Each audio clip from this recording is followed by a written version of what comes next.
আসসালামু আলাইকুম। শখের রান্না চ্যানেলে আপনাদের সবাইকে ওয়েলকাম জানাচ্ছি। আজ তৈরি করে দেখাবো দোকানের মতো পারফেক্ট চিকেন বল রেসিপি। তো চলুন শুরু করা যাক। শুরুতে একটা ব্লেন্ডার জার নিয়ে নিলাম। 250 গ্রামের মতো বোনলেস চিকেন নিয়েছি, সাথে 3টা কাঁচামরিচ দিলাম। 4 পিস ব্রেড নিয়েছি, সামান্য একটু পানি দিয়ে খুব ভালোভাবে নিংড়ে নিতে হবে। এখানে আমি 4 পিস ব্রেড নিয়েছি, কারণ ব্রেডের সাইজগুলো খুবই ছোট। আপনারা যদি বড় সাইজের ব্রেড নেন সেক্ষেত্রে 2 পিস নিলেই হবে। খুব ভালোভাবে সব কিছু ব্লেন্ড করে নিচ্ছি। ব্লেন্ড করা হয়ে গেছে, খুব স্মুথ একটা পেস্ট হবে। একটা মিক্সিং বলে সবটুকু চিকেন নিয়ে নিচ্ছি। হাফ চা চামচের মতো গোলমরিচ ক্রাশ করে দিচ্ছি।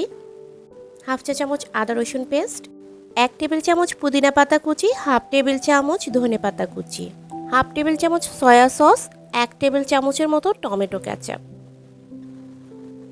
আর 1 টেবিল চামচ দিচ্ছি সুইট চিলি সস। স্বাদ অনুযায়ী লবণ আর হাফ টিস্পুনের মতো চিনি দিয়ে দিলাম। 1 চা চামচের মতো লেবুর রস। সব কিছু খুব ভালোভাবে মাখিয়ে নিতে হবে। মাখানোর সময় অনেকটা স্টিকি মনে হবে, এতে কোনো সমস্যা নেই, এটা পরবর্তীতে ঠিক হয়ে যাবে। মাখানো হয়ে গেছে, একটা সাইডে রেখে দিচ্ছি। অন্য একটা ছড়ানো পাত্রে সামান্য একটু তেল ব্রাশ করে নিচ্ছি।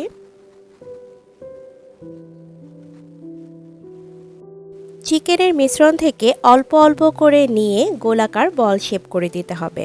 আমি একটু বড় করেই করছি, আপনারা চাইলে আরও একটু ছোট করতে পারেন।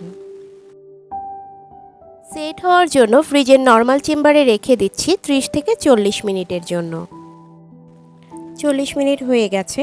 রাইস কুকারের উপরে যেই স্টিমারটা থাকে সেটা নিয়ে নিলাম, তাতে সামান্য একটু অয়েল ব্রাশ করে নিচ্ছি। আপনারা চাইলে ছিদ্রযুক্ত যে কোনো পাত্রই নিতে পারেন। ফ্রিজ থেকে বের করে চিকেন বলগুলো আবারও একটু শেপ করে নিচ্ছি। এবারে শেপটা খুব বেশি মসৃণ হতে হবে, কোনো ফাটা বা এবড়ো থেবড়ো যেন না থাকে। হাতে একটু তেল মেখে নিতে হবে। একইভাবে সবগুলো বল মসৃণ গোলাকার শেপ দিয়ে নিচ্ছি। চুলাতে আমি আগেই পানি ফুটতে দিয়েছিলাম, এখন সেটাতে স্টিমারটা দিয়ে দিচ্ছি। ঢেকে দিয়ে অপেক্ষা করছি 5 মিনিটের জন্য। 5 মিনিট পর ঢাকনাটা তুলে দেখতে হবে কি অবস্থা। চিকেন বল স্টিম দেওয়া হয়ে গেছে, এখন এগুলোকে একটা একটা করে তুলে নিচ্ছি। আপনারা চাইলে এই অবস্থায় ঠান্ডা করে ফ্রোজেন করে রাখতে পারেন। প্যানে তেল দিয়ে দিচ্ছি, বলগুলো যেন অর্ধেকটা ডুবে থাকে সেই পরিমাণে তেল দিতে হবে। তেল গরম হয়ে এলে এক এক করে চিকেন বলগুলো দিয়ে দিচ্ছি। চুলার হিটটা মিডিয়াম রাখতে হবে। হালকা গোল্ডেন ব্রাউন হলে নামিয়ে নিতে হবে। আপনারা চাইলে বলগুলো শ্যালো ফ্রাইও করতে পারেন, সেক্ষেত্রে খুব সামান্য একটু তেল দিয়ে ভাজতে হবে আর কিছুটা সময় বেশি লাগবে।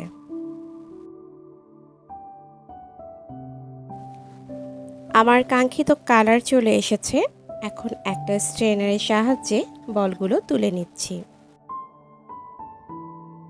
একটা ডিশে কিচেন টিস্যু বিছিয়ে তাতে রেখে দিচ্ছি। একইভাবে আমি আরও এক ব্যাচ ভেজে নিলাম। ফাস্ট ফুডের দোকানের মতো লুক আসার জন্য একটা সাসলিক কাঠিতে 3টা করে বল দিয়ে দিচ্ছি। আমার বলের সাইজগুলো যেহেতু বড়, তাই আমি 3টা করে দিচ্ছি। আপনারা যদি ছোট সাইজ করেন সেক্ষেত্রে 4টা করে দিতে পারেন। একটা বল আমি কেটে দেখিয়ে দিচ্ছি। দেখুন ভেতরটা কতটা স্পঞ্জি হয়েছে, আর খেতেও রেস্টুরেন্টের চেয়ে কোনো অংশে কম হয়নি। আশা করি আজকের রেসিপি আপনাদের ভালো লেগেছে। এতক্ষণ যারা সাথে ছিলেন তাদের সবাইকে জানাই অসংখ্য ধন্যবাদ। আজ বিদায় নিচ্ছি। আল্লাহ হাফেজ।